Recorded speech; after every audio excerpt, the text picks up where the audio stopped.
Good morning, everyone. My name is Kwame, and I'm the moderator for this session. Yes, so the title for this session is EO in support of integrated coastal zone management and marine spatial planning. I'll first like to introduce myself. But first and foremost, am I loud and clear? Can you hear me, please? Yes. Yes. So I'm based at the University of Ghana, where I teach remote medicine. But I'm also the project coordinator for the GMS in Africa project, where we looked at coastal issues in 18 countries in North and West Africa. I'm also involved in capacity building and helping users around West and North Africa to integrate Earth observation tools in resource management. I have been also involved in ocean can activity and GeoBlue planet activity. I have considerable skills in helping countries build skills in using EU tools for fisheries management, Kevin IU fishing. So that is by way of me, the moderator. I will move next to some housekeeping meeting protocols. I would kindly plead that we would all change the names of the tags we have on this live session. Perhaps it's good to have your institution and your name so that we clearly know where you are coming from and which institutions you are with. And I would also plead that you mute your audio when you are not speaking. And when we get to the question and answer session, I would suggest you raise your hands or probably draw my attention via chat if you have any question. I will then give you the floor for you to ask your question. Then if you have comments, you can also share them via the chat. And please note that we are recording this, and this will be made available through a lot of social media handles and YouTube. And for us to reach a wider audience, you can follow this activity via Twitter on GeoSec 2025. And if you want people around the world to know what you feel and think about this subject, you can hashtag with #EO for impact. Right, so that is by way of housekeeping. We will move on next to our first speaker. Our first speaker will be Michele Quesada da Silva. And please pardon me if I don't get the pronunciations right. Yes. So Michele Quesada da Silva is an international consultant on marine spatial planning, working with IOC-UNESCO. She holds a bachelor's degree in biology, 2 master's degrees in oceanography and marine spatial planning. Michele was the regional coordinator of the MSP Global Initiative for the Southeast Pacific Pilot Project, as well as the Latin America representative, the expert group involved in the development of the new MSP Global International Guide on MSP. Michele has been working on MSP since 2017 as a consultant, as well as a researcher for different MSP-related initiatives at international, regional, and national level. She has also experience on developing and implementing analysis to avoid impacts of maritime sectors, such as oil and gas, offshore wind energy, and so forth, and helping improve socio-ecological systems. Michele, I would give you the floor. You can start your talk. Thank you. Thank you, Kwame, for the introduction, and thank you for the organizers. It's very nice for IOC to be here because we work on both science and policy, and helping to build this bridge. So I would like to introduce, to start my presentation with IOC definition of marine spatial planning. I'm sure that some of you are already aware, but those working more with Earth observation, it might be something new. So this MSP is a public process of analyzing and allocating both spatial and the temporal distribution of the human activities in order to achieve the three kinds of sustainable objectives, so ecological, economic, and social, and doing so through a political process. So in summary, it's a multi-sectoral and participatory process, and the Marine Spatial Plan that is the instrument developed during this process to implement what was agreed among the stakeholders who were engaged in the development of the plan. And why is this kind of a policy necessary? Well, overall, there are some benefits of MSP, or at least this is the main idea behind this kind of policy, that is to reduce the conflicts and create synergies among the users of the sea. We know that the number of activities happening in the ocean, they are increasing, and quite a lot in some areas. But MSP, it might be also useful to protect the environment through the identification of cumulative impacts of these maritime activities, but also identifying the priority areas for conservation. Another benefit of MSP is to increase transparency, predictability for investment, because it also identifies priority areas for the development of the different sectors. And one key aspect in terms of governance is to increase the coordination among the different levels of administration, but also among the different policies, the different marine policies. And through this process, it's also possible to increase the cooperation among the sectors and among the neighboring countries sharing the same sea basin. So the idea of MSP, this is the general idea of the benefits of MSP, but of course that each country, each region decides to start MSP due to different key drivers. Some countries, for example, started MSP because they want to support the development of new maritime sectors, such as offshore wind energy. Other countries, they started MSP because they want to improve the network of marine protected areas. So the key drivers are different and they change according to the context. Next. And for those who are not familiar with IOC, we are working on MSP since 2006, but since 2017, we adopt together with the European Commission this joint roadmap to accelerate MSP process worldwide. It has 5 priority areas, which are transboundary marine spatial planning, in the sense of that the countries that share the same sea basin should have national plans that are coherent across borders, sustainable blue economy, ecosystem-based MSP, capacity building, and mutual understanding. And to implement the actions of this roadmap, a project called MSP Global Initiative was developed during the last 3 years. Next slide. So this MSP Global International Guide on MSP, it's the main product of this project. And what we highlighted in this publication is that MSP is more than a plan, it's a process.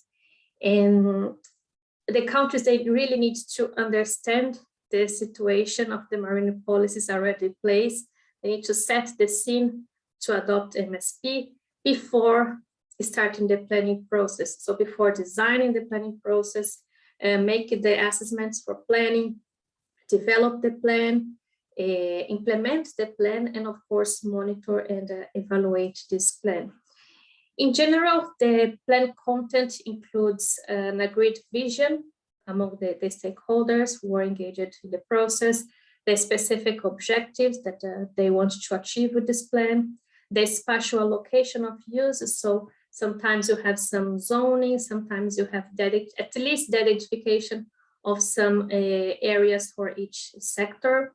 And it can also include non-spatial management actions, such as those, for example, to tackle marine pollution. And I want to briefly focus on 3 chapters of this guide, the one about ocean governance, and the other 2 about assessments for planning and monitoring and evaluation. Next. So this chapter on ocean governance, It's really useful because it shows the concepts, principles, and terminology used in the field of MSP, but also it highlights the importance, as I mentioned before, to understand the context, to make the links with the other marine policies. And for today's discussion, I think it's important for us to understand the similarities and difference between ICZM, Integrated Coastal Zone Management, and MSP. In theory, there are many similarities. Both talk about ecosystem-based approach, lands interaction, multi-sectoral approach. But in practice, the difference is more related to how each country adapt these concepts, because it's very common that the country, they have their own definition of ICZM or MSP in their policies, especially in relation to the geographical scope. So some countries that they have already ICZM plans, for example, sometimes they decided to adopt MSP in a way that doesn't overlap with the area covered by ICZM. Some countries, they don't have ICZM policies, and then they decide to have an MSP plan that covers also the coastal zone. So these changes, they are really depend on the context. So this is why the first thing to adopt MSP is to understand the context. Next slide. And then we have this phase of the planning process related to the assessments for planning. And this here we can divide it into three main tasks. So one is to understand the present, to develop a diagnosis about the current conditions. Then a second part that it's about identify potential futures in relation to the trends, new demands of ocean space by the different sectors, the most suitable areas for the development of each sector, the priority areas for conservation. And with this information about present and future, it's common that the planning team develop together with stakeholders some alternative scenarios, each scenario with its priorities. And then the stakeholders, they should discuss these scenarios, evaluate, make some trade-off analyses to select the preferred scenario that this would be the one included in the plan.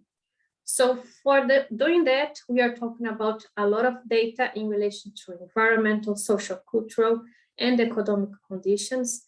So, and here's the first part of my presentation that I want to raise the question, how can Earth observation support this phase of assessments for MSP? And next slide. And then the other phase that I want to highlight that I think Earth observation can contribute is in relation to monitoring and evaluation. This is a phase that the objective is not to only monitor if the objectives were achieved. So it's not only to monitor the plan, but also to monitor and evaluate the process. For example, if the stakeholders were engaged, how this could be improved for the next cycle of MSP, because planning, it never ends. We have a plan. After this plan is implemented, usually it needs to be adapted for a new cycle.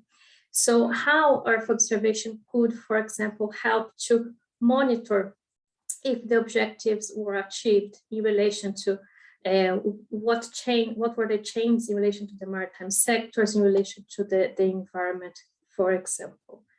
And next slide.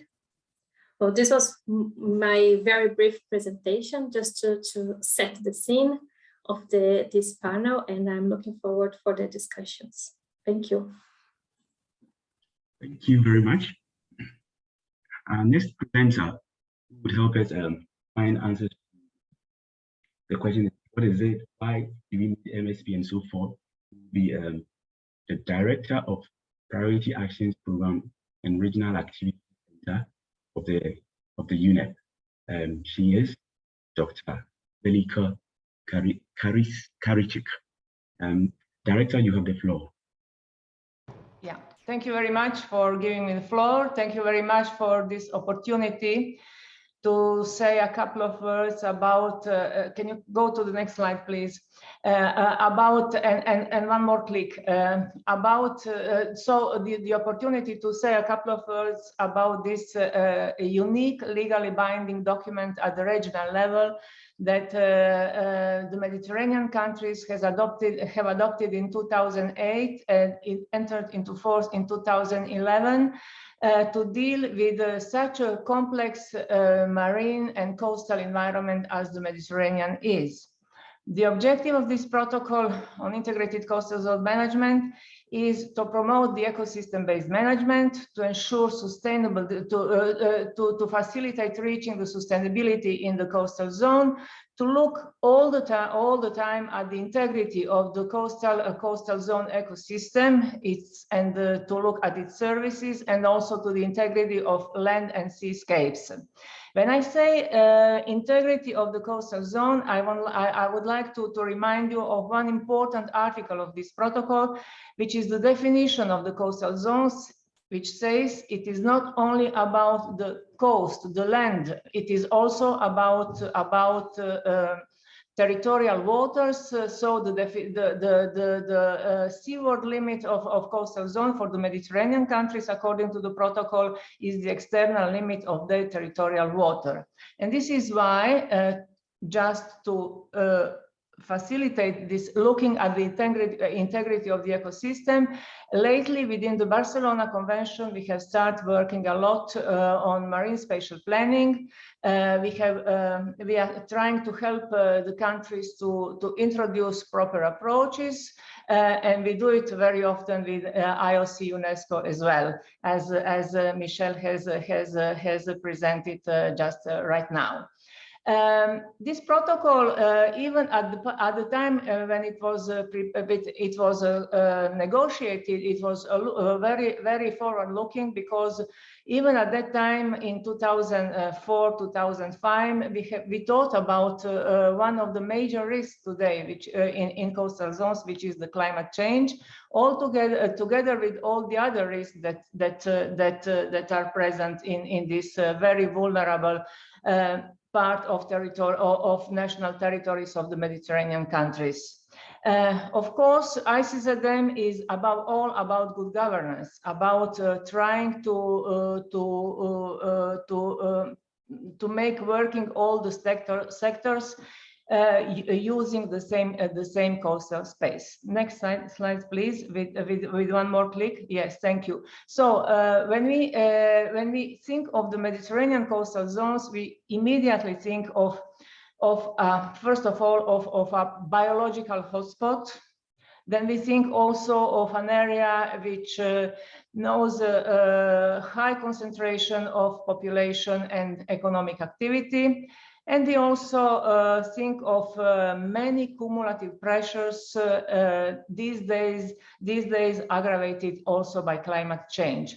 And this is why we need this integrated and adaptive management approach to deal with different situations and conditions prevailing in coastal zones, knowing that we cannot solve all the problems, but we have to look at, as we say, 20% of issues that cause 80% of all the problems in the coastal zone. It is about relations, about governance, about making sectors working together, looking for a good solution, win-win solutions together, trying to find compromise and also to solve conflict. As you can see, this is a typical coastal situation in the Mediterranean. So a lot of work to be done to ensure to be done through establishing and making work a good governance. Next slide, please. ICZM to be successful, to be a successful process needs to have political support. This is one of the crucial elements of the process, because otherwise it won't reach its objectives. It has to be legally based, and this is why the Mediterranean countries have adopted this regionally binding legal instrument, And also many of the countries have promoted and adopted coastal laws, or they can translate the ICZM principles within different sectoral policies. This is up to the countries, but it is important that they become owners of the ICZM principles at the national level. It has to be a strategic process, not to look at immediate short-term solutions that can only delegate the problem in some other area, but to be strategic, to look to have a long-term policies. It needs strong institutions that are capable to implement this complex process. And this also has to involve all relevant stakeholders that work in coastal zones. Finally, it has to be science-based because we need a lot of data and not only data coming from research and science, but also we need this constant dialogue between science and policy because we need to transfer this scientific data into information that is relevant and useful and understandable by the policymakers. So this is why this dialogue should be two ways all the time. It should start from the beginning of the process until the end, even in the implementation phase. Next slide, please. So whatever we say, I will just, we always repeat one thing: integration, different kinds of integration are really, really important for this process. First of all, this sectoral integration, or we call it horizontal, among different sectors operating at the same administrative level. Then also we need this vertical or administrative integration among different levels of governance, from national, subnational to very local, municipal. We need a geographical integration, land, sea interaction, also watershed management very often is very important to reduce impacts on coastal zone. We need to involve all relevant stakeholders. We need this science policy interface all the time. And also we have to look at emerging issues because there are all the time some new issues that we find as very important for coastal zone. So with all this layer, it is obvious that we need a lot of data and a lot of information. For instance, talking about geospatial information, we use a lot of information coming from CORIN, for instance, for land cover changes. Then also we are now trying to obtain some data from some information from ESA, because we are looking on how to improve some of the IMAP indicators with regard to different land cover changes according to different elevation. So we all the time need this kind of information to be able to lead the process, ICZM and MSP process, in a proper way. So next slide, please. So as I said, many different tools are needed for ICZM and MSP implementation. We in PAPRAC we have developed a lot of guidelines, the general one, then for specific ecosystems. All this can be found at our ICZM platform. Lot of documents, lot of good examples from projects. A very good library, and then some information about legal, institutional, and also awareness raising context. There is a specific MSP workspace that has been launched recently. Next slide, please. So you can access it from our ICZM government. It's a special module that presents the ecosystem-based MSP. You will find a lot of information about process, a lot of tools to be used in a different stages of the process. Many important articles for MSP. Then also some good practices to be followed. And I must say that this platform for the Mediterranean was largely inspired by the work we have done together with IOC-UNESCO and also by the MSP platform, to which PAPRAC contributes regularly. Next, please.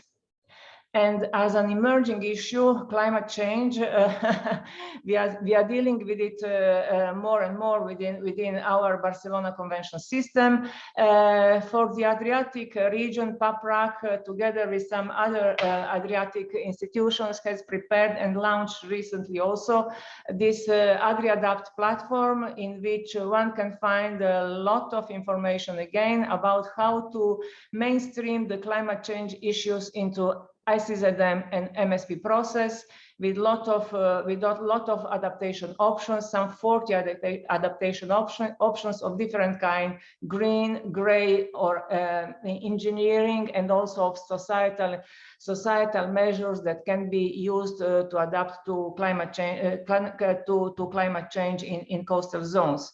Also, a lot of case studies, a lot of information useful. So I invite you really to and also many short videos explaining different aspects of climate change in coastal zone. I invite you to have a look at this platform as well, which was done for the Adriatic, but can easily be adapted to any other coastal situation.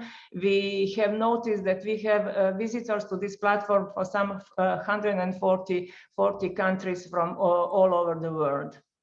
Next, please. And to create a critical mass of people understanding and being able to implement ICZM protocol, we have launched some 10 years ago this online training course, which is called MedOpen, which has 2 modules, a basic one that runs all the time, and everybody can go there and go through it and see what it's all about.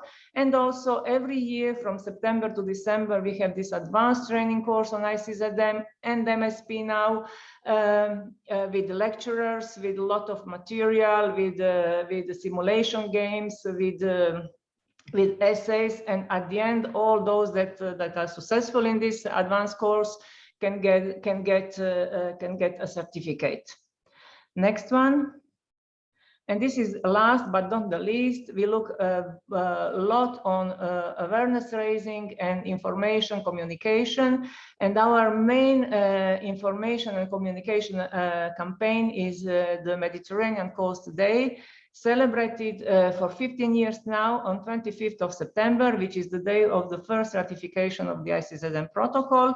This is involved institutions, decision makers, planners, but it is addressed first and above all to our civil society, to raise awareness of the beauty of our coast, but also of the problems that they are facing all the time. I invite you to think of it, to join with some activities if you can, and we shall be pleased, and share the information with us. So that would be all from my side. I'm here to understand, to answer to all potential questions. Thank you very much. Thank you very much, Zeljka. Our next speaker is Dr. Suhaib bin Farhan from Pakistan Space and Upper Atmospheric Research Commission. Suhaib, you have the floor, please. Hello and good afternoon, ladies and gentlemen. First of all, I would like to extend my gratitude to Geo Secretariat for providing us such a wonderful platform to discuss the current needs and applications of Earth observations to support integrated coastal zone management and marine spatial planning. Well, today I'm going to talk about one of our research projects monitoring seawater intrusion, coastal erosion, land subsidence, and monitoring of mangrove forests along the coast of Pakistan through space science and technology. Actually, the sea level rise due to climate change posing a serious threat to the local population residing in the coastal areas of Pakistan. Coastal erosion, seawater intrusion, and land subsidence become the common issue for the local population, resulting in drought conditions, non-availability of drinking water, less agriculture, loss of property, and forced internal migration. Therefore, we initiated this research project to undermine the impacts of climate change on the coastal areas of the country. This study would directly support integrated coastal zone management and even very spatial planning. Here you can see the outline of my presentation. I would start by discussing the background of the research and then carrying it forward through some of the research outcomes and would conclude it on way forward. Due to limited time constraints, I would try my best to make it short and complete my presentation due time. Next, please. Actually, there is no denying that global temperatures have been rising since mid of 19th century. The excessive melting of mountain glaciers and ice sheets and ocean thermal expansion. Back, please. Previous slide, please. Yes, on background, please.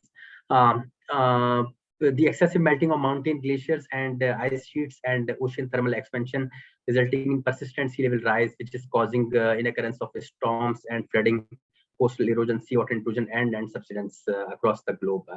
The sea level rise is also devastatingly affecting the socio-economic development through the loss of property and land, loss of agricultural capacities and aquaculture, through declining in soil and water quality, increased flood risk, and the loss of precious lives and infrastructure, as well as the loss of tourism, loss of recreation activities and coastal habitats, which is resulting in duplication of settlements and villages. Next slide, please.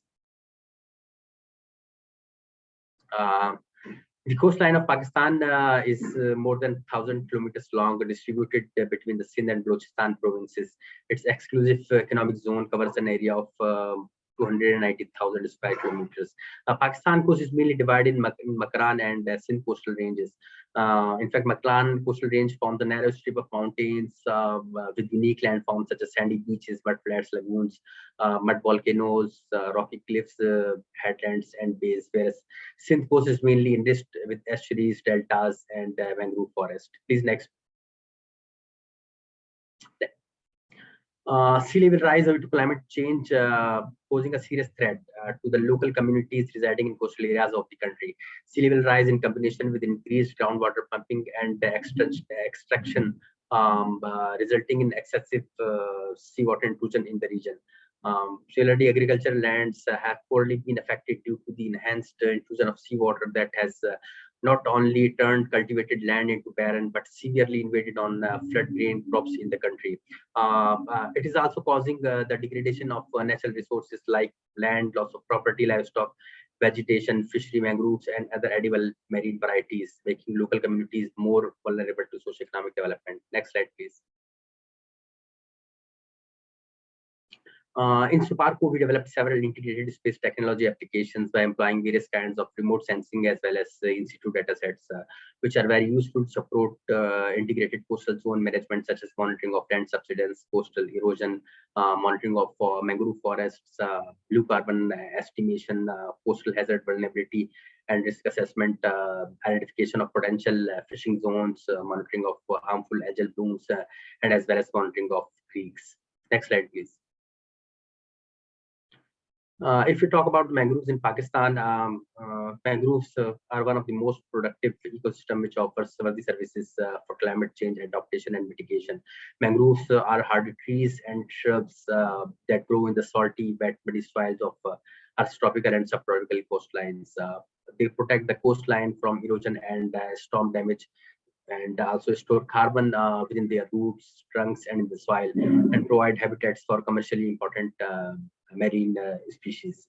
Mangroves in Pakistan are distributed along the coastline of Sindh and Balochistan provinces, and the mangroves of Pakistan are considered one of the top few mangrove forests in the world, which covers an area of more than 14,000 square kilometers. In fact, for the conservation of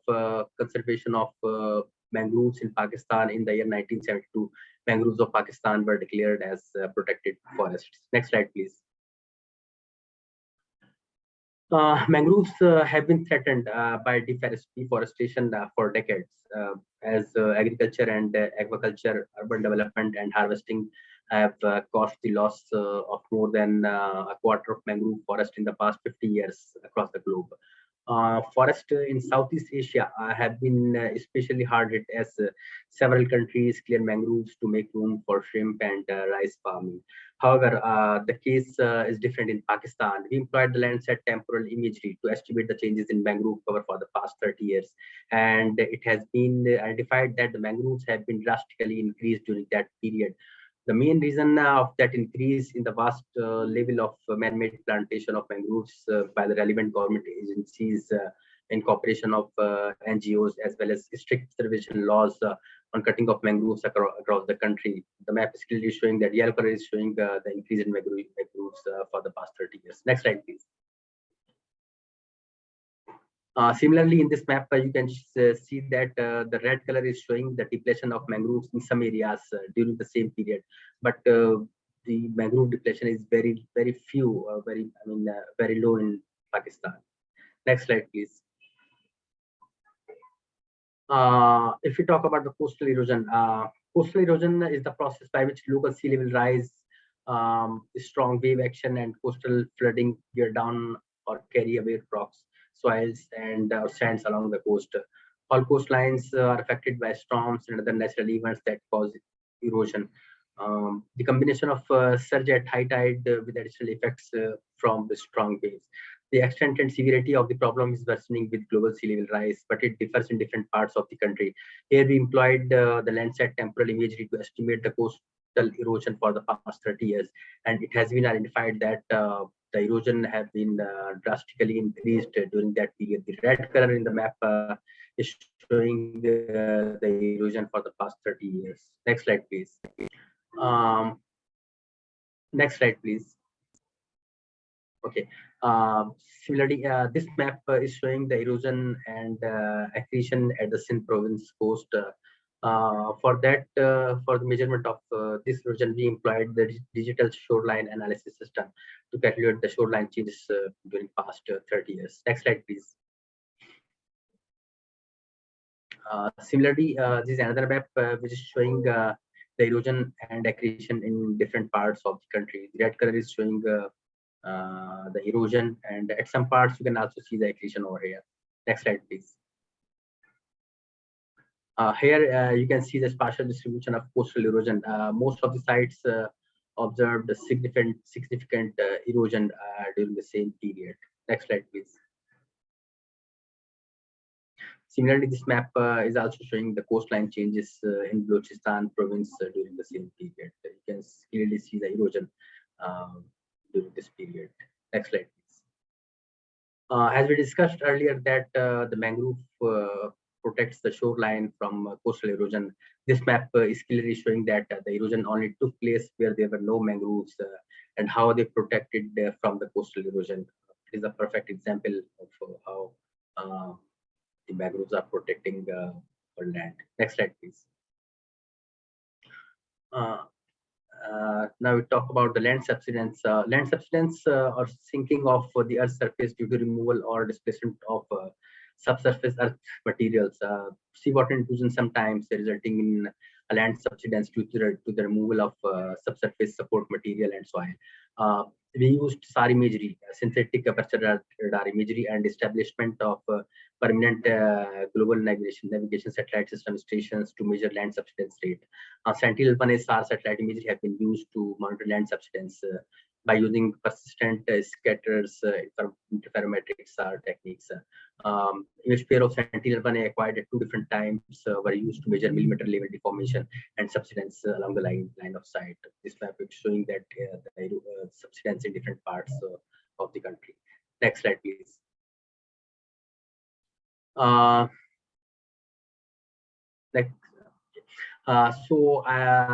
I would sum up my presentation with a way forward that the communities residing along the coastal areas across the globe are facing similar serious threats of climate change.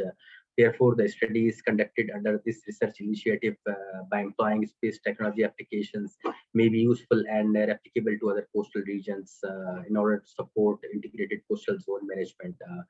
Since integrated coastal zone management relies on the informed participation and cooperation of all stakeholders, the joint efforts to maximize societal and collective benefits and to ensure sustainability of coastal resources across the globe, Geosecretariat can play a pivotal role through sharing of relevant Earth observation data, models, techniques, results, and as well as through arrangement of relevant trainings of the associated members.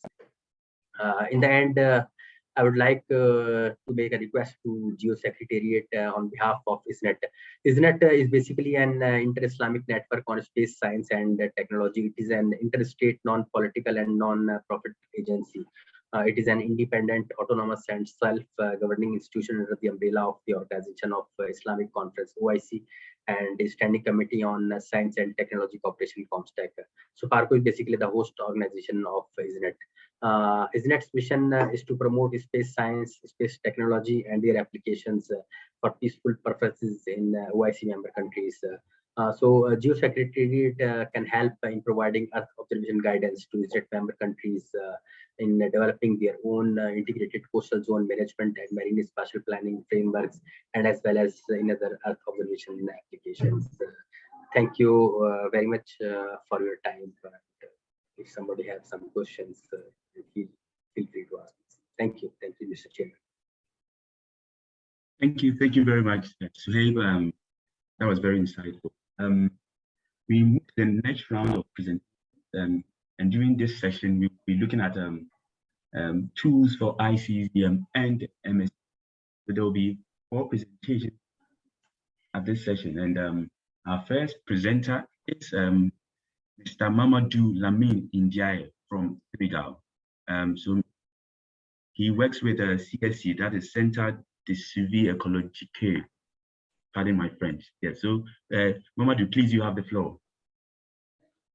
Thank you very much for this opportunity. My name is Mamadou Lamine Ndiaye from Ecological Monitoring Center. In partnership with the Africa platform, we have developed a case study on the West African coastline monitoring using digital Earth Africa coastline tools, what we are going to present here next. The first question is, what is DEAR Africa?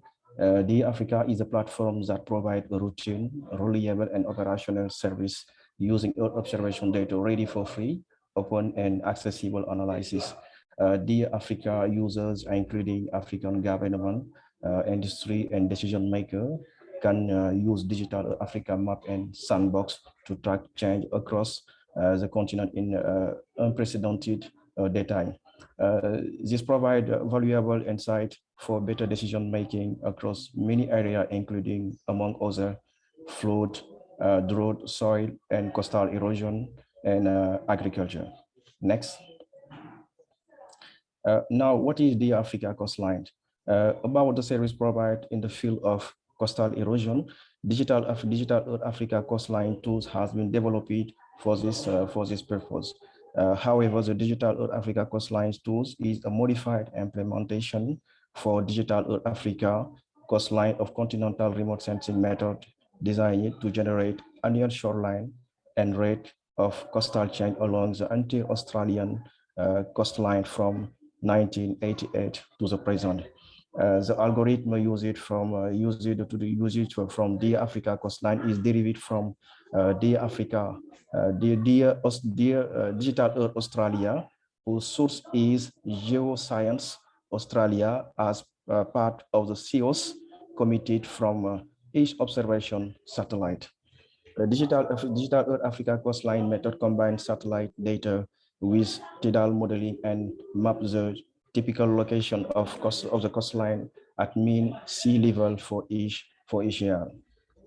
A notebook is developed specially for this use case, which shows step by step from how to load a time series of Landsat image to the step of using coastline to calculate and visualize the change rate in terms of erosion and accumulation. Next. Now about the project. As you well know, the monitoring of coastal risk indicators such as the coastline is all more sustainable when the methodology used is simple and practical. In this context, one of the idea of collaboration between CEC and Digital Earth Africa, CEC is the Ecological Monitoring Center, and Digital Earth Africa consists on the one hand to validate the product generated by Digital Earth Africa, Digital Earth Africa coastline from Landsat image, and the other hand to set up a tool for monitoring and sustainable management of the West Africa coast. This project involves several activities. And the first activity is to validate the product generated by Digital Earth Africa in Senegal. This activity is already closed.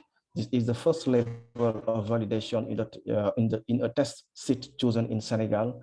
The area selected for this purpose in Senegal is the balneal site of Saly, Portugal, located in the department of Mbour in Senegal.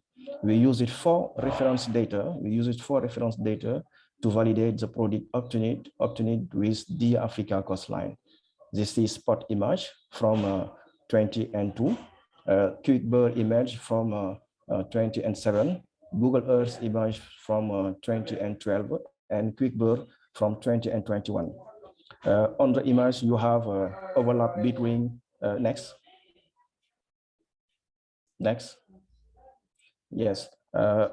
On the image, you have the overlap between the coastline obtained with the Africa coastline and the reference coastline. Validated results are interpreted here from the mean square error. The observation of that the error are all less than half a pixel, or even a quarter of a pixel for some years, such as 20 and 2 and 20 and 21 and 2021, excuse me. And the second activity, next. Yes. Donc, this is the error, means the mean square error for each day, 20 and 22, 20 and 7, 20 and 12, and 20 and 2021. Guys, next. Now the issue and the second activity consists of the validation of the product at West African level. It is an ongoing activity, and the stakeholder in the various West African country, mostly belonging to the regional observatory network of the West African coast, are already asked for the choice of a test for validation in their respective country. And the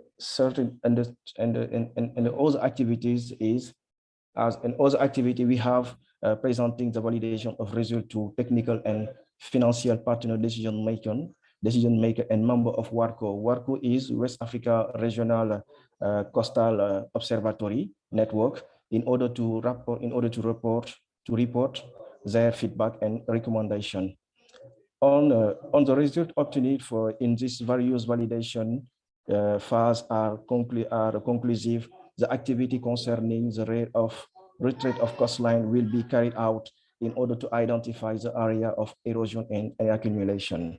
And the last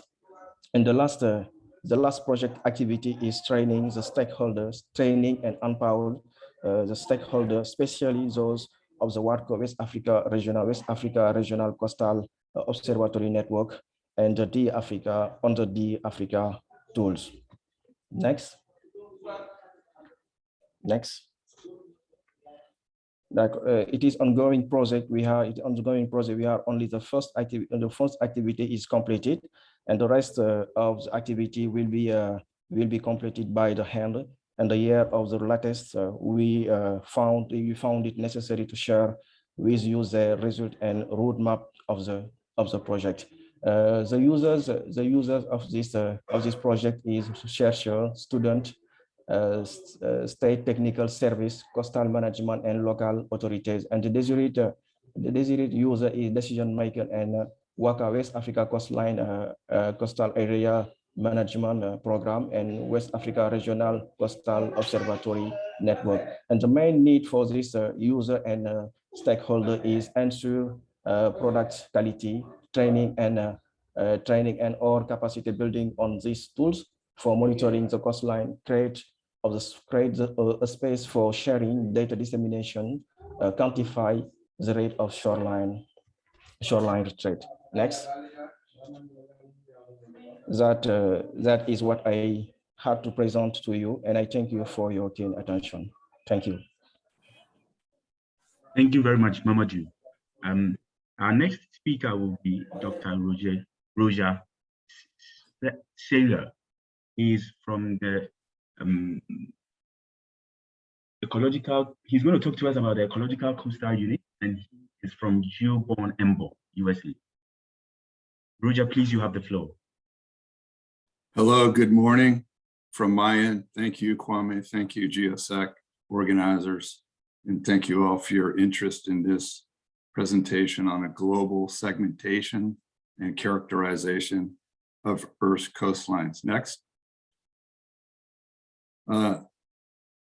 As everybody knows, there is an astonishing diversity in coastal settings on this planet, ranging from rocky coasts to sandy beaches, abutting coastal mountains to chalky bluffs, etc. Well, we set about to characterize that diversity in coastal ecological settings and to produce standardized, high-resolution data, which are intended to be useful for a variety of applications.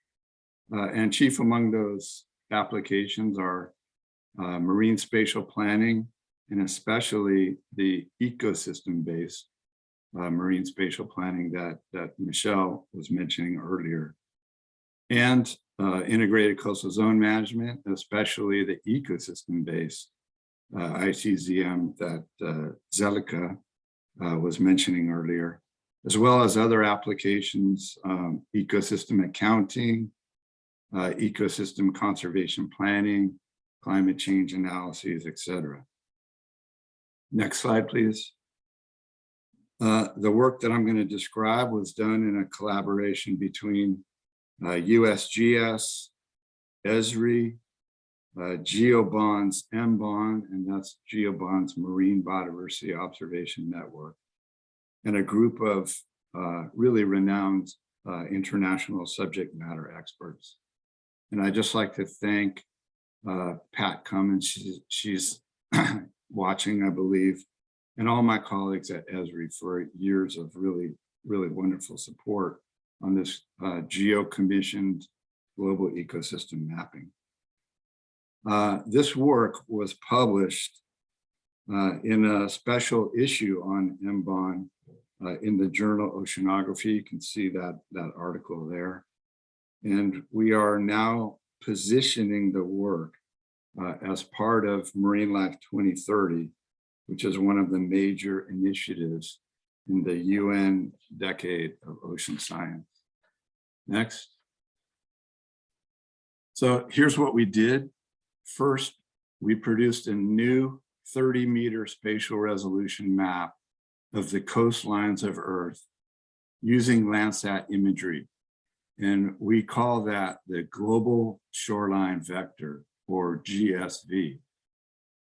Then we segmented the GSV into 4 million 1 kilometer or shorter segments.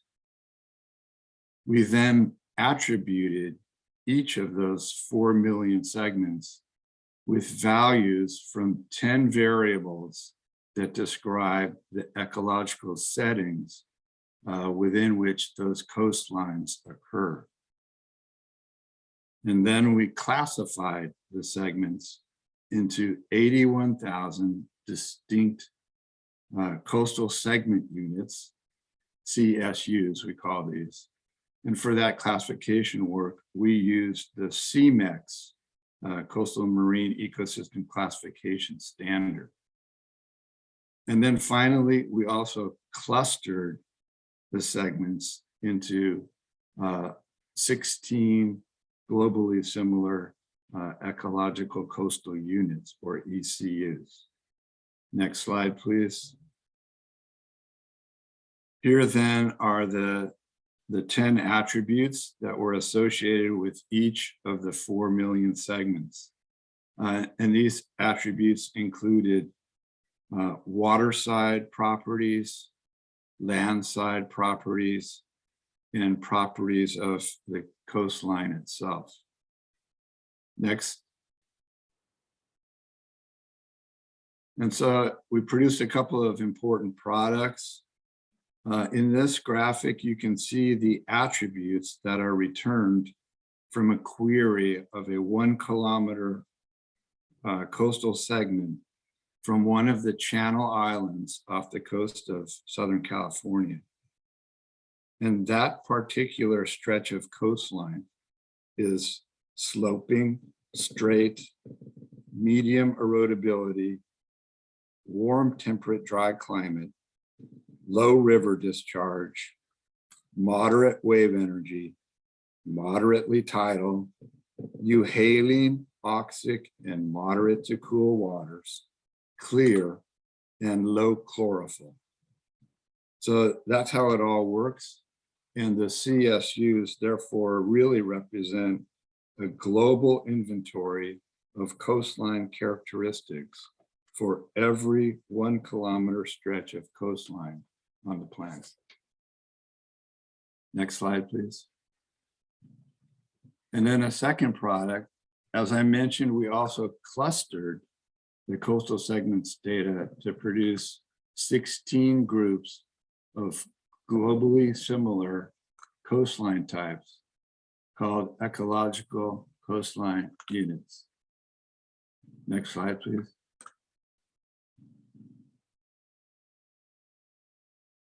To make it easy for people to interact with the data without having to first download it and put it into a GIS, we built an easy-to-use online web browser for visualization and query of the data. It is called the Global Coastline Explorer. And here's the splash page for that tool. Next, please. With this tool, you can zoom in to any stretch of coastline on the planet and find its ecological settings attributes. Next slide, please. We have published the work and encourage you to read these publications for all of the rich detail that I can't really begin to provide in a 7-minute presentation. Next slide, please. And finally, the data are available now, both as a resource in Esri's Living Atlas, and as well out in the public domain on my USGS data page. So thank you very much for your interest in the new data from a high spatial resolution, first of its kind, global coastline segmentation analysis. Thank you. And I do apologize if some of you are seeing a couple of red marker lines across the page. I can see them. I didn't do that. But I don't know if you saw those or not, but my apologies if you did. Anyway, thank you again very much for your interest in the new global segments, coastline segments data. Thank you very much, Roger. Our next speaker will be Nikelene. She's going to talk to us about WaveForce. Nikelene is from Blue Planet. It seems we might not have enough time to finish all the items on our agenda. So I would suggest that presenters can start answering the questions in the chat. And if we have time, we can go over them and can discuss around that. So Nikelene, please, you have the floor.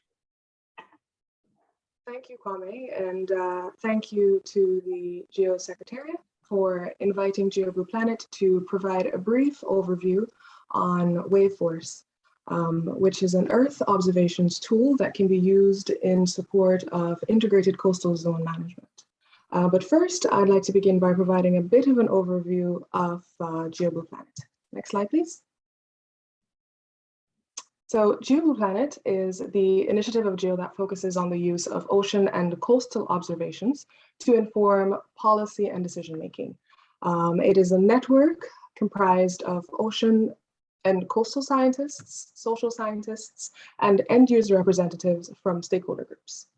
We conduct our activities around 3 core action areas, which are stakeholder engagement, cooperation and co-design, and capacity development.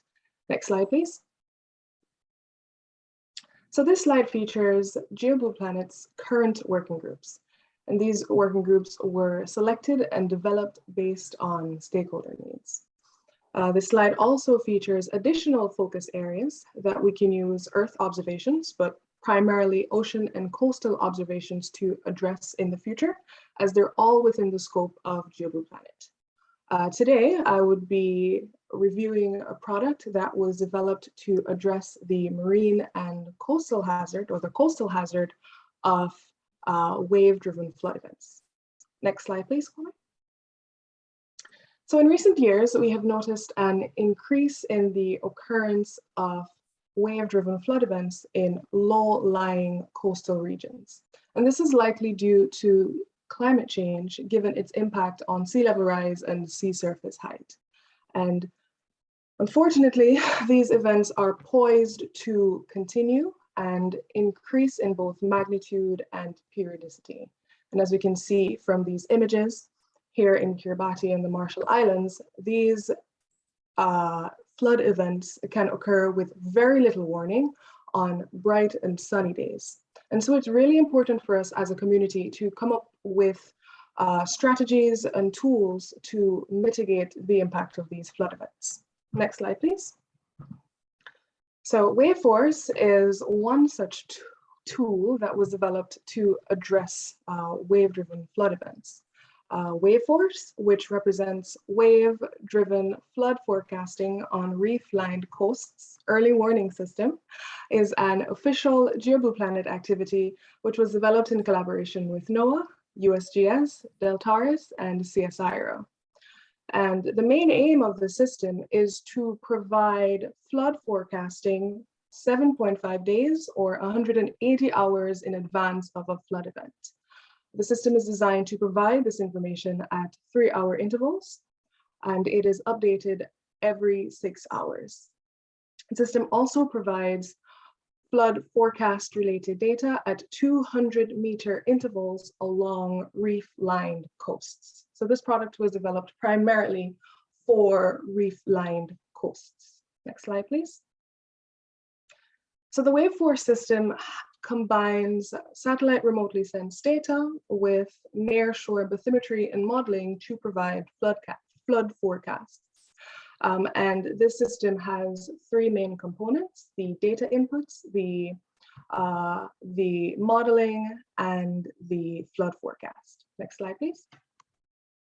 So the first component, which is the data input, involves satellite-derived data. So satellites are used to correct both sea surface height and wave height models, so that these models can be as accurate as they possibly can be. These models provide both sea surface height and wave height information on the ocean side of these fringing reefs. And these models can predict wave height and sea surface height up to 180 hours or 7.5 days into the future. Another data input is bathymetry, and this bathymetry can be derived from either satellites or from sensors on board ships. Next slide, please. So the system, the WaveForce system, combines modeled sea surface height, wave height, period, direction, and nearshore bathymetry to calculate the impact that reefs would have on waves, the passage of these waves across the lagoons, and the resultant run-up on shore. And it does this, it combines all of this information to provide the flood forecast. Next slide, please. So these flood forecasts can be very useful and be used in support of integrated coastal zone management, as they provide key insight into vulnerable regions along reef-lined coasts. And this can be really useful as it relates to evacuation efforts or resource mobilization, given the fact that these events can occur with very little warning. These forecasts can also be used in support of ICZM, as they allow members of these vulnerable communities to put measures in place to ensure the resilience in response to these flood events. And they can also be used to help long-term planning, as it can support the development of infrastructure that would improve community resilience. Next slide, please.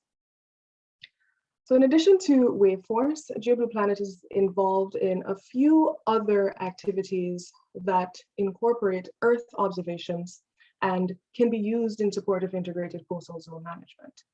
The first of which is the formulation of the Coastline Changes Working Group, where we intend to use Earth observations in support of coastline mapping to assess and monitor change over time.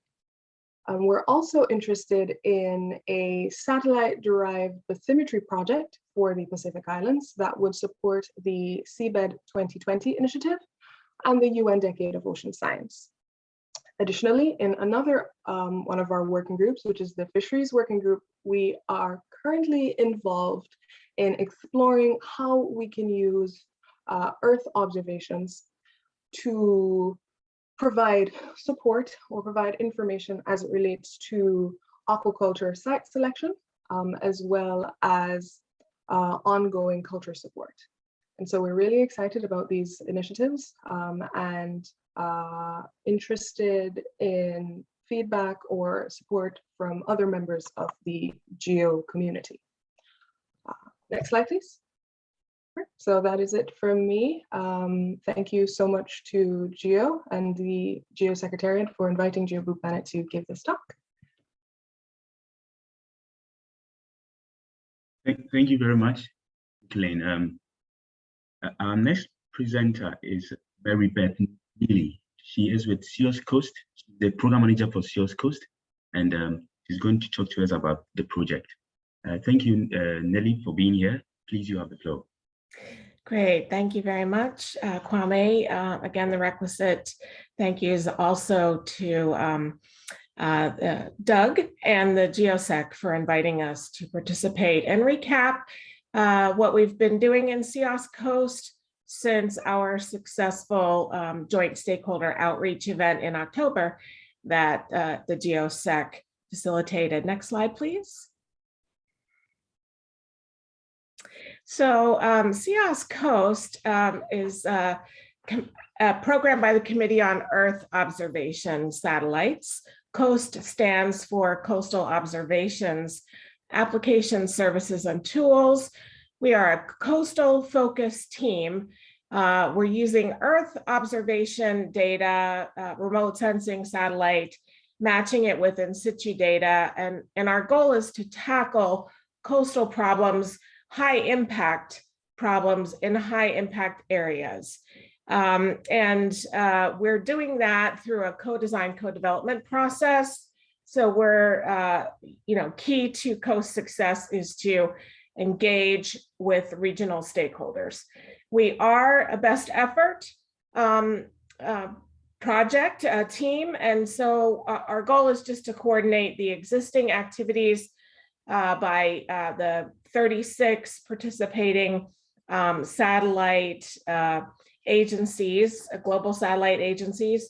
Whatever activities may be already supporting the coastal area, we're just helping to focus that into pilot regions that support pilot activities and pilot regions that COAST supports. So for our stakeholders, we try to sell that co-design, co-development process to them by enabling them to leverage global satellite data for their management decision-making, that they can engage in the co-development and co-design process so that we develop a useful product for them that meets their needs and is easy for them to use. Also, just wanted to point out, CIOS Coast has been recognized as a contribution to the UN Ocean Decade. Next slide, please. So here's a list of the primary participating agencies. It's co-led by NOAA and ISRO currently. Also important contributions from GeoBlue Planet, GeoAquaWatch, Geoscience Australia, ESA, NASA, but there are, as I mentioned, there are 36 participating members of CIOS Coast. Next slide, please. I mentioned that we are, we do have 2 pilots. We are in the first section of a 3-year arc for our first initial implementing stage. We do have 2 pilots, this land to sea, land impacts to sea, and sea impacts to land. Within those, we have 5 themes. Within the sea impacts to land, shoreline mapping, bathymetry and flooding, and land impacts to sea, turbidity, sediment loading, and coastal eutrophication. Next slide, please. We do have 5 pilot areas. Primarily, work is being conducted in the Chesapeake Bay in the USA by NOAA and partners, and also in the Bay of Bengal. We also have the work that Mamadou described in the west coast of Africa. We have work in the Rio La Plata and also some Caribbean islands utilizing some of the work that GeoBlue Planet mentioned as well. Next slide, please. So again, the benefits for co-design and co-development is to build something that's useful, that you don't just want to enable a tool that is either not useful or not used after you've invested all the time and energy into it. So we want to make something that the users want. We also need access to a lot of data from them. So engaging with this in the co-design, co-development enables a win-win situation for both. Also, we emphasize free and open source for all of our products. We're enhancing their access to what we believe is the trusted data, most trusted data sources. And it enables us to have suitable product testing on a regional basis for scalability into global products. Next slide, please. So just very quickly to go over what the products are, we have in the Chesapeake Bay, which we did just last week, have a very successful stakeholder engagement workshop where we demoed habitat mapping products, coastal eutrophication products. Again, this is the GeoBlue Planet. We're in CIOS Coast, we're trying to take that to the next level by applying machine learning and artificial intelligence to that. And next slide, please. We have turbidity products. Some of them are already available. Some of them are enhancements upon what's already available. Next slide, please. More turbidity. Again, this is in the Bay of Bengal. We're applying various techniques for bathymetry. Some techniques are better in some areas than in others. So within CIOS Coast, we enable users to pick and choose the best fit for purpose for their product in their region. Next slide, please. For disasters and flooding, we also have synthetic aperture radar products, and this is one of the examples being advanced by ISRO. Next slide, please. And I thank Mamadou very much for his presentation, because I don't have to talk about this now, but we do utilize the same process for the shoreline mapping by Geoscience Australia. And one of the corollaries for the Open Data Cube, like Digital Earth Africa uses in CIOS, is this Earth Analytics Interoperability Laboratory, which we have since demonstrated the shoreline mapping technique now works in that data cube, EAIL data cube environment for the Chesapeake Bay. Next slide, please. So this is a depiction of our portal. We are calling it a knowledge hub in a tip to the hat to Geo. And did want to point out to Roger that we are pleased to enable the ecological coastal units as well in here. So we're trying to provide one-stop shopping to our stakeholders. And next page, next slide, please. So we're hoping to have more successful stakeholder workshops. We're hoping to get another 3-year arc out of CEOS that will be determined this November. And we're hopeful for maybe phase 3 work in the blue carbon theme and in new regions, especially in the poles. And if you want to get involved, just shoot me an email. We'd love to have you. Thank you.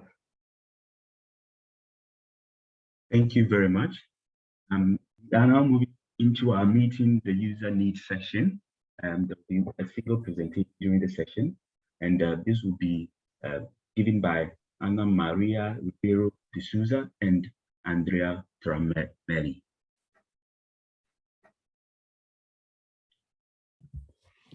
Yes, good afternoon, everybody. And thank you for the, I don't have slides, so this is going to be a talk between me and Andrea. Thank you for the invitation to be present at this event.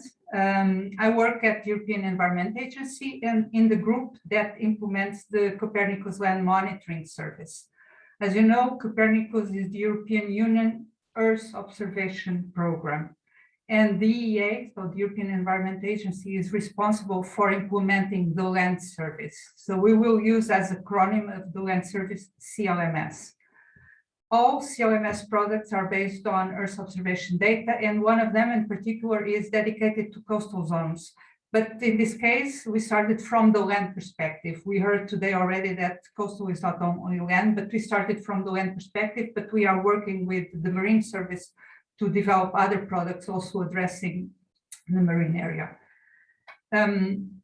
This session has explored so far how Earth observation can support integrated coastal zone management and marine spatial planning by looking at, and among others, right, concepts, available tools, user requirements. And in this last slot of the session, we will look precisely at how to meet user requirements. And it is only fair that we discuss this matter by putting face-to-face a producer, me, right, or the institution that I represent, and the user, which is Andrea, coming from a national organization in Europe. But before we go into that discussion, I will give you shortly a bit of history connected to the work of the agency in the coastal environment. One of the EA priority areas of work is coastal and marine protection, and this is clearly stated in our founding regulation since 1994. So since 1994, we have been producing assessments on marine and coastal environment in support of the EU policies. And one of those assessments, actually one of the last ones, focused on the need for a knowledge base for integrated management of coastal areas. So this has later led to our involvement in Copernicus and to development of specific products addressing coastal zones, as I said in the beginning, from the land perspective for a start. So in our assessment since '94, we have been using Earth observation information products, such as Greenland cover that was mentioned today. I'm happy to hear. This is a European product that started in the 90s. But now we have moved in the framework of Copernicus program to offering a much more detailed product that was designed having the user requirements into consideration. So the users were asked to participate in the definition of the area of interest. So there was this interactive process where users could decide which areas they wanted to have mapped that they thought was important for their country. And they were also involved in designing the nomenclature so that we could address everything that they needed. So this coastal zone product is a land cover land use product. It's a very high resolution, a vector product. It has half an hectare of minimum mapping units and the minimum mapping width of 10 meters and offers 71 classes. So it's mostly a visual interpretation product. So otherwise we couldn't reach the 71 classes. I think we all, and by all I mean both the European level and the national level, be it regional or local, we all need solid information basis to facilitate the work on marine spatial planning and integrated coastal zone management. Be it, I don't know, analyzing data, producing assessments, doing planning, you name it. And in the EA, as Copernicus participants, we like to think ourselves as providers of an operational system to support ICZM. And it's operational because there's a budget allocated for the next few years. It will be updated regularly, so it's not a one-off thing that happens in a research project. But integrated coastal zone management is mostly the job of national and regional and the local level. So what we do is that we provide the baseline product upon which more detailed analysis by the national and local level can be produced. Now, coming back to the main point of this session, I would like to know if we are, with this product, if we are making a difference for the users, and what is it and that's exactly that I would like to ask Andrea. Are we meeting your user needs? Are we addressing the real user requirements? How shall we bring the real user requirements into the light of day and integrate them in our products so that we can move from simple data products to actionable information services?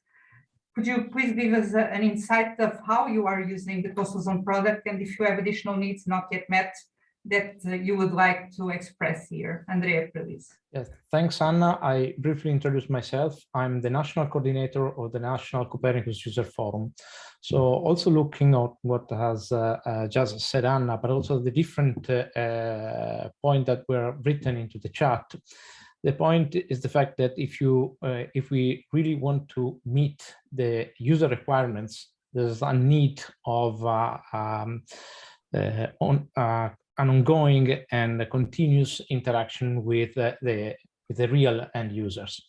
So in order to reply to what as just Anna asked, is the fact that at European level, the land cover and land use coastal services is meeting some of the user requirements. So there's still a gap that has to be covered. And looking on what also was presented before, had the same feeling where you have really good, let's say, pre-operational tool that can be implemented at national level or even, at local level, but they are not tasked to the real end users. So we have been discussing quite a lot at a European and a national level how we can improve this interaction. And one of the solutions is the fact that, let's say, if we use land cover, and the core in land cover, it meets several requirements, but then for coastal areas, especially related to, let's say, coastal flooding on a specific user requirements is still not yet there. So what is needed, what we are discussing at European level is the fact that EA has to work, and that's what we are going to implement, has to work jointly with a national collaboration program. So I was noticing that some of the tools that you presented and you are implemented can be then implemented, in a developing country and so on. So our experience is the fact that you really need to work with the coordinator. So in this case, EA of the land cover services in order to really meet the user requirements.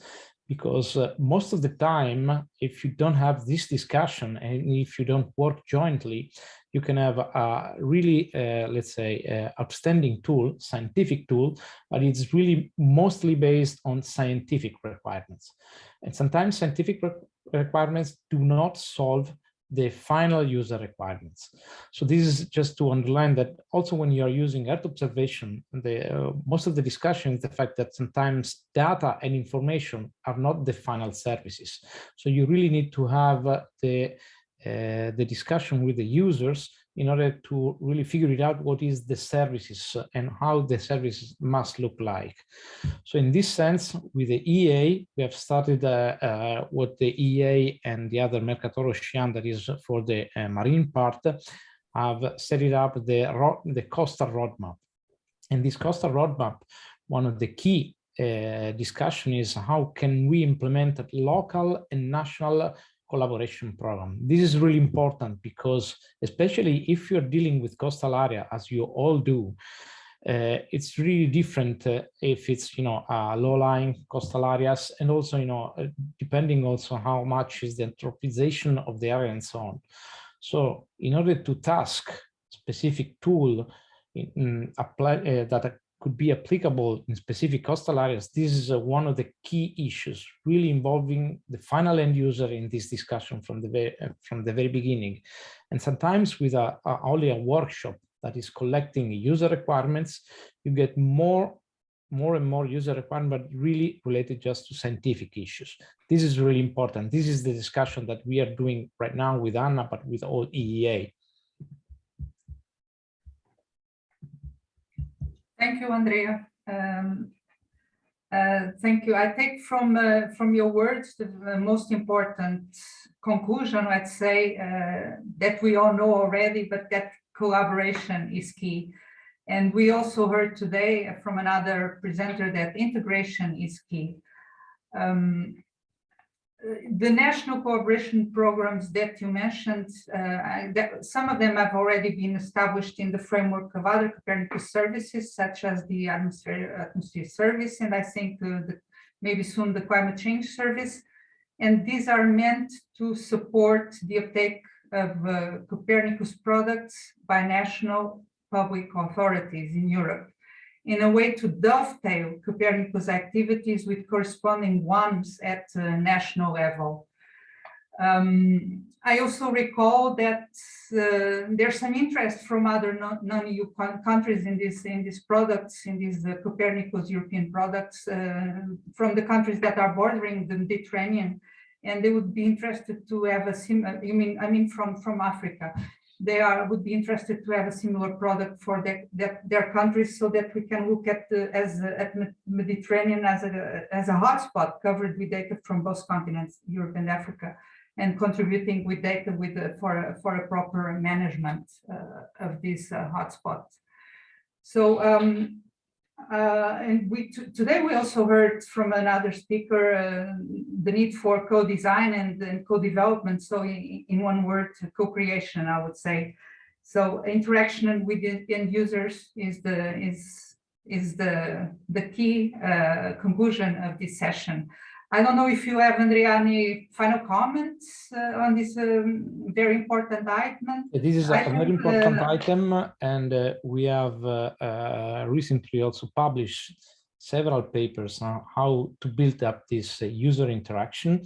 One is related to the coastal areas. You can find on the web, and this is really the key important, and this has to be done with entrusted entities and the end users. So the collaboration is the key part. Yeah, and that's it from my side. Thanks, Anna, and thanks for the invitation. Thank you. I think we're done here as well. Thank you so much. Thank you very, very much. Yes, so we're going to move into the final stage of this meeting. At this stage, I would be going through some of the questions that have been posted on the chat.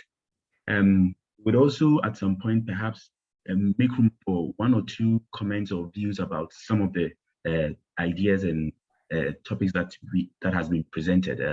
So I'll first start with a question from from Diana, and this is to Michele and Zeljka, and it says, do you have the impression that these would be, from the presentations that you made to us, do you have the impression that these would be fit for purpose in the context of ICZM and marine spatial planning? Did you observe something that would serve as key feedback to our teams? Do you also have any potential suggestion on how these can be applied, or how can we build tools for ICM and MSP that we can test? And if they were tested and validated, is it fit for purpose? Are there any suggestions for integration into other platforms? So that Michele and Zeljka, perhaps you can throw some light on these issues. Okay, Zeljka, you have the floor. Thank you very much. I was just writing the answer, but maybe it's better that I say it so that everybody can hear. Absolutely, very interesting tool, and for sure they contribute to the processes, both ICZM and MSP. When I spoke with my colleagues in the office about this session, they told me immediately, "Oh, we should organize a working session in Paprak with with people from Earth observation, because we are in need of these tools to be efficient." How to do it? Maybe by testing some of these tools in our ongoing projects, which are coastal area management projects in the Mediterranean. For instance, now we are doing one transboundary camp project between for the Otranto Channel between Albania and Italy, and we are covering there both marine environment and coastal zone. Or maybe we can try to propose a new new pilot project that we can design together and see which tools of those that have been presented or some other that you have at your disposal can be used. For sure, we are always in need of this kind of data and information, and I will insist again about this science policy interface, which happens all the time in all our projects. So these tools could be really welcome for us. Sorry, and not only talking about just one part of the Barcelona Conventions. There are many other components dealing with different environmental issues within the Barcelona Convention implementation. So this should be enlarged to the entire system for the pollution, for shipping lines, for many other issues that we are covering as a rather complex system, not only dealing with ICZM and MSP. Thank you. All right, Michele. Thank you. Well, I totally agree with Zeljka that this is indeed very useful. And one challenge that we face, and then the countries dealing with these policies they face, it's because we are talking about a multi-sectoral policy, like multi-sectoral policies, and we are talking about different types of data. And it's very common that the countries, they get a bit lost in trying to compile any kind of data. So I think these solutions are very specific, and they can be useful. And there was also a question from Sarah in the chat about some guidelines in relation to the use of Earth observation. And I think this is very welcome, especially thinking about, okay, this is the kind of data that we could provide, but also this is the kind of method that we should use to process this data, because then the countries, they can think, okay, this is a kind of data that it's worth it to be compiled, to be used in the process. And just in relation to the previous presentations, there was an example, for example, someone mentioned a tool that could be used for site selection for aquaculture, for example. This is very useful when you are talking about assessments for potential future of the uses of the area. When we talk about more coastal issues, they are also very useful for MSP, because we are talking about some coastal uses, but some are not that close to the coast. But there's one key point, that all these maritime activities, they are connected to the coast somehow. We need to remember that ports, facilities, for example, they are hubs for different activities, and all these tools, they help the development of this sector. So I'm pretty sure that it's if we can improve this discussion, we can contribute to discussion about how to improve the contribution of Earth observation to these policies. It's an added value for sure. Thank you very much. This question to Suhaib, and it's about how have the tools you have been developing and the data that you are using in building these tools, how have they been used in monitoring mangroves, coastal erosion, subsidence? What has been some of the impacts that you think you can share with us? And what are some other ideas that you think we can, or this community can adapt in developing useful tools? Thank you.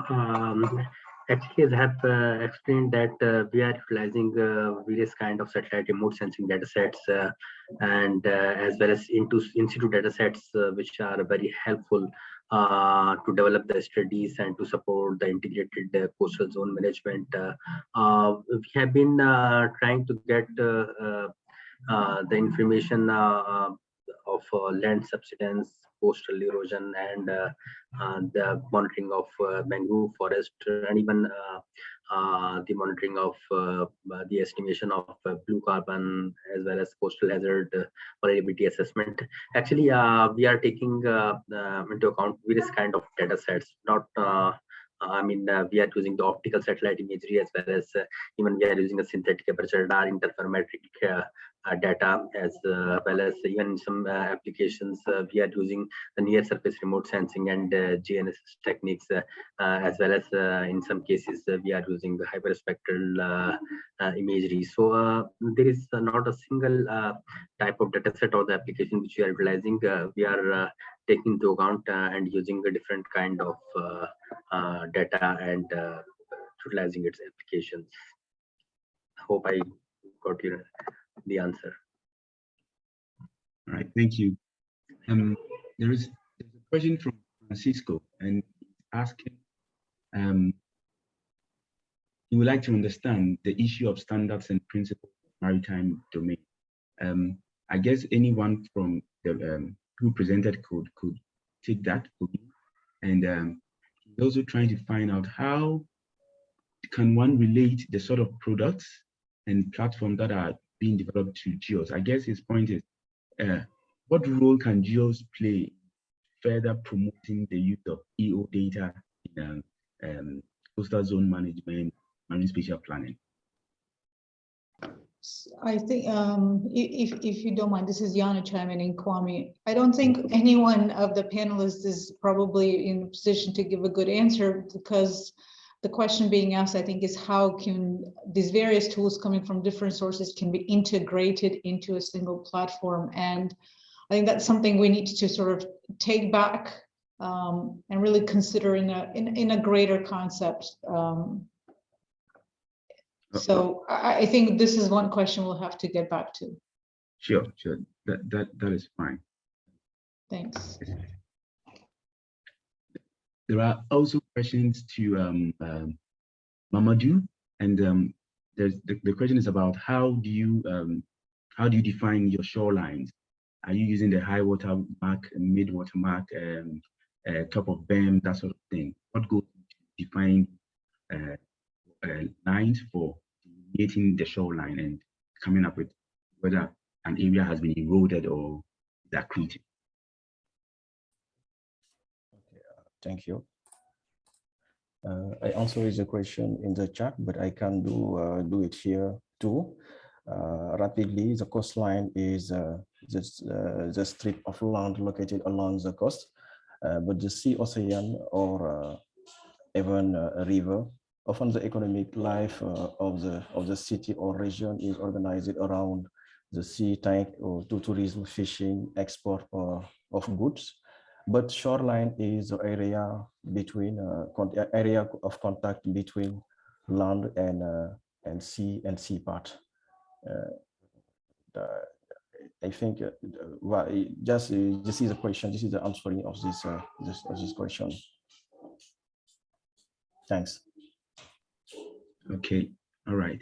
I guess we have exhausted all the time that we have. I don't know, Rip, are there some announcements? If there are not any, I think we are good. Thank you all for making time to be here. I think it was a very, very good session. Most of us have learned new things, and we are sort of abreast with how EO has been used in solving a lot of problems, especially in the maritime space and in the coastal zone area. There are other activities coming up today. So I would advise that you, or I would be glad if you can stay on after 20 minutes and join the next section. There's also an announcement from Emily. There's going to be a GeoBlue Planet Symposium in Ghana somewhere in October. You are all invited, actually. You're all invited and make time to be part of that program. There's also going to be a GEOS program in Ghana. So please make time, look out for these announcements and come around to see how Earth observation is being used in different parts of Africa. All right. Thank you so much for making time to join us. And I guess we'll see you some other time. Bye-bye.